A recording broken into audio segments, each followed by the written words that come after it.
আসসালামু আলাইকুম। এখন শুনবেন সংবাদ শিরোনাম। দ্বিতীয় দিনে গড়ালো ইরান যুক্তরাষ্ট্রের আলোচনা। শনিবারের বৈঠক রাত পর্যন্ত গড়ালেও আসেনি হরমুজ প্রণালী ইস্যুতে সমাধান। আজ শুরু হামে টিকাদান কর্মসূচির দ্বিতীয় ধাপ। ঢাকাসহ 4 সিটি কর্পোরেশনে 12 লাখের বেশি শিশু পাবে ভ্যাকসিন। থামছেই না হামির সন্তান হারানো পরিবারগুলোর কান্না। স্বাস্থ্য খাতের অব্যবস্থাপনা ও সীমাবদ্ধতা এড়ানোর সুযোগ নেই বলছেন বিশেষজ্ঞরা। শিক্ষার্থীদের অনলাইন ক্লাস নেওয়ার সিদ্ধান্তে সন্তুষ্ট নন অনেক অভিভাবক। পঠন ঘাটতি ও গেজেট আসক্তি বৃদ্ধির আশঙ্কা। পহেলা বৈশাখে শুরু হচ্ছে বহুল আলোচিত কৃষিকার্ড বিতরণ। প্রথম ধাপে ভর্তুকি মূল্যে সার সহ 10 ধরনের সুবিধা পাবেন 21,000 কৃষক। দুবাই হংকং নয়, আবারও সুইস ব্যাংকগুলোকে নিরাপদ ভাবছেন এশিয়ার ধনীরা। বাংলাদেশ থেকে অর্থ পাচার রোধে নজর দেওয়ার তাগিদ। নিউজিল্যান্ড সিরিজের জন্য পাকিস্তানে খেলা স্কোয়াডে ভরসা নির্বাচকদের। সাকিব ইস্যুতে অবস্থান পরিষ্কার করলেন হাবিবুল বাশার। আসসালামু আলাইকুম। এতক্ষণ দেখছিলেন সংবাদ শিরোনাম, এখন দেখবেন বিস্তারিত। দ্বিতীয় দিনে গড়িয়েছে যুক্তরাষ্ট্র ইরান শান্তি আলোচনা। শনিবার ইসলামাবাদে গভীর রাত অবধি চলা বৈঠকে আসেনি কোনো সমঝোতা। পাকিস্তানের মধ্যস্থতায় 4.5 দশক পর মুখোমুখি বসেছেন যুক্তরাষ্ট্র ইরানের প্রতিনিধিরা। টানা 15 ঘন্টার বেশি সময় ধরে চলে বৈঠক। সংশ্লিষ্টরা জানিয়েছেন আলোচনার কেন্দ্রে ছিল হরমুজ প্রণালী। আরও কিছু বিষয়ও হয়েছে দর কষাকষি, তবে কোনো ইস্যুতেই একমত হতে পারেনি নেতারা। শনিবার বার্তা সংস্থা রয়টার্স জানিয়েছিল বিভিন্ন দেশে ইরানের জব্দকৃত সম্পদ ছাড় দিতে রাজি হয়েছে যুক্তরাষ্ট্র। পরে অবশ্য এই তথ্য অস্বীকার করে হোয়াইট হাউস। চলমান আলোচনায় ওয়াশিংটনের নেতৃত্ব দিচ্ছেন ভাইস প্রেসিডেন্ট জেডি ভ্যান্স। তেহরানের আলোচক দলের প্রধান পার্লামেন্ট স্পিকার বাখের কালিবাফ। আজ শুরু হচ্ছে হামের টিকাদান কর্মসূচির দ্বিতীয় ধাপ। সকাল 9টা থেকে বিকাল 5টা পর্যন্ত চলবে এই কার্যক্রম।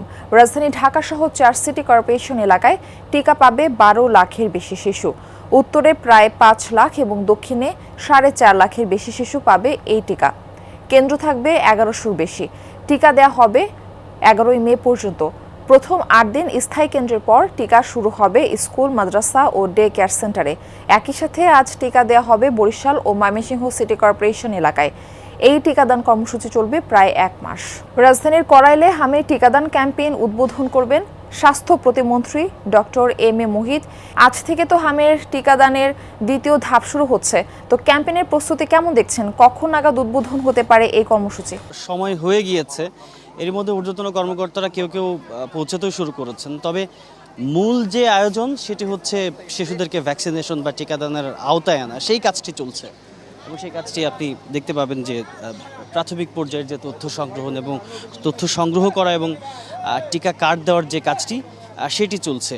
এই উত্তর সিটি কর্পোরেশনের একটি তথ্য বোর্ডও টাঙানো হয়েছে এরই মধ্যে, যে কত শিশু, কতগুলো সেন্টার, শিশুরা কোথায় কোথায় টিকা নিতে পারবেন, সেই তথ্যগুলো এরই মধ্যে উত্তর সিটি কর্পোরেশনের তরফ থেকে সেটি টাঙানো হয়েছে। এবং যেটি আমরা জানতে পারছি যে এবারের টার্গেট, অর্থাৎ এই দফায় টার্গেট রয়েছে 6 মাস থেকে 5 বছর বয়সী শিশুদের মধ্যে 4,94,000 অর্থাৎ প্রায় 5 লাখ শিশু এইবারের টিকাদান কর্মসূচির আওতায় আনার একটা পরিকল্পনা কিংবা লক্ষ্যমাত্রা সেটি নির্ধারণ করা হয়েছে। আমরা উত্তর সিটি কর্পোরেশনের স্বাস্থ্যকর্মী যারা রয়েছেন, মৃত্যু পরোয়ানা নিয়ে সারা দেশে ছড়িয়ে পড়েছে হাম।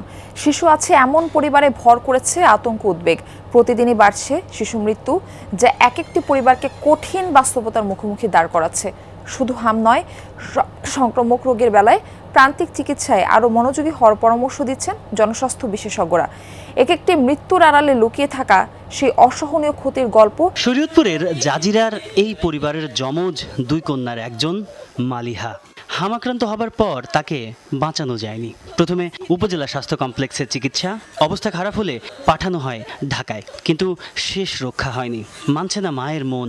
স্বাস্থ্য খাতের নানা অব্যবস্থাপনার কথা তুলে ধরে মায়ের আফসোস, সঠিক চিকিৎসা পেলে হয়তো বাঁচানো যেত নারী ছেঁড়া ধনকে। সময় এবার কৃষি কার্ডের।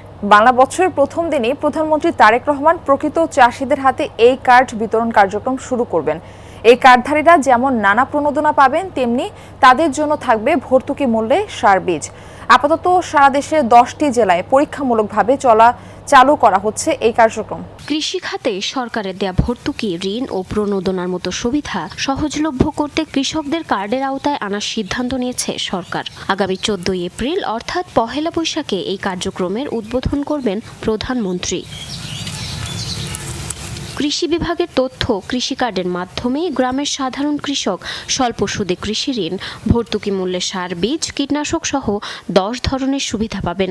এছাড়া এই কৃষি কার্ড কার্যক্রম পুরোপুরি বাস্তবায়ন হলে কৃষকদের জন্য সরকারি সহায়তা বিতরণে স্বচ্ছতা ও জবাবদিহিতা বাড়বে। প্রথম ধাপে 21,000 ভূমিহীন প্রান্তিক ও ক্ষুদ্র কৃষককে অন্তর্ভুক্ত করা হবে। সরকারের অনলাইন অফলাইন ক্লাস নেওয়ার সিদ্ধান্তে অভিভাবকরা চিন্তিত। তাদের উদ্বেগ, গেজেট আসক্ত হয়ে উঠতে পারে শিক্ষার্থীরা। জ্বালানি সংকট নিরসনে এমন পদক্ষেপ শিক্ষা খাতে বিরূপ প্রভাব ফেলতে পারে জানিয়েছেন সেই শঙ্কাও।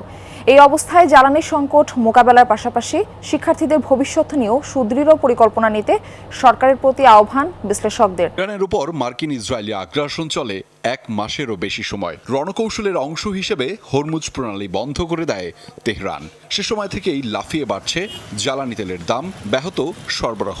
8 এপ্রিল সাময়িক যুদ্ধবিরতি কার্যকর হলেও লেবাননে হামলা অব্যাহত রাখায় উন্মুক্ত হয়নি জলপথটি। জ্বালানি তেলের দাম বৃদ্ধির প্রভাব পড়েছে অর্থনীতি, কৃষি, শিক্ষা, পরিবহন ব্যয়, নিত্যপণ্যের দাম এবং শিল্প কারখানার উৎপাদন খরচেও। প্রভাব দীর্ঘস্থায়ী হওয়ার আশঙ্কায় নানা পদক্ষেপ নিয়েছে বিশ্বের বিভিন্ন দেশ, যার অন্যতম স্কুলের পাঠদান কর্মসূচি ও অফিস সূচি কমানোর মতো সিদ্ধান্ত, যা গ্রহণ করেছে প্রতিবেশী দেশ নেপাল ও শ্রীলঙ্কা। বাংলাদেশেও 3 দিন অনলাইন ও 3 দিন অফলাইন ক্লাসের কথা ভাবছে সরকার, যার মধ্যে রয়েছে সাপ্তাহিক ছুটির দিন শনিবারও। পাইলট কার্যক্রম হিসেবে মেট্রোপলিটন এলাকায় স্কুলগুলোয় প্রথমে চালু হবে এই কার্যক্রম। দুবাই, হংকং কিংবা সিঙ্গাপুর নয়, এশিয়ার নব্য ধনীরাও অর্থ সম্পদ গোপন করতে ঝুঁকছেন দীর্ঘদিনের ভরসাস্থল সুইজারল্যান্ডের দিকে। ভূ রাজনৈতিক প্রেক্ষাপটে এশীয় ধনাঢ্যদের হংকং বা দুবাই যাওয়ার কথা, কিন্তু সুইস ব্যাংকগুলোকেই তারা বেশি নিরাপদ মনে করছেন। কেন এই পুরনো আস্থার পুনর্জাগরণ? আর বাংলাদেশ থেকেই বা কিভাবে রোধ করা সম্ভব অর্থ পাচার? নিউজিল্যান্ডের বিপক্ষে ঘরের মাঠে প্রথম 2 ওয়ানডের জন্য দল ঘোষণা করেছে বিসিবি নতুন নির্বাচক প্যানেল। পাকিস্তানের বিপক্ষে খেলার সিরিজে স্কোয়াড অপরিবর্তিত রেখেছেন হাবিবুল বাশারের প্যানেল। পাকিস্তান সিরিজে স্কোয়াডের 4 ক্রিকেটার ম্যাচ খেলারই সুযোগ পাননি, সে কারণে অপরিবর্তিত দল বলছেন বাশার। 17 এপ্রিল শুরু হচ্ছে Bangladesh New Zealand one day series. IPL ও পিএসএল চলমান, তাই তো অনেকটা দ্বিতীয় সারির দল নিয়ে বাংলাদেশে আসছে ব্ল্যাক ক্যাপরা। বাংলাদেশেরও 6 ক্রিকেটার খেলছে পিএসএল, কিন্তু নির্বাচকরা তারপরও ঘোষণা করেছে সেরা শক্তির দল। কারণটা স্পষ্ট, সরাসরি বিশ্বকাপে জায়গা করাটা সবার আগে গুরুত্ব দিচ্ছে বোর্ড। শুধু তাই নয়, স্কোয়াডে ক্রিকেটারদের পর্যাপ্ত সুযোগ নিশ্চিত করতেই সবশেষ সিরিজের দল অপরিবর্তিত রেখেছে নতুন নির্বাচক প্যানেল।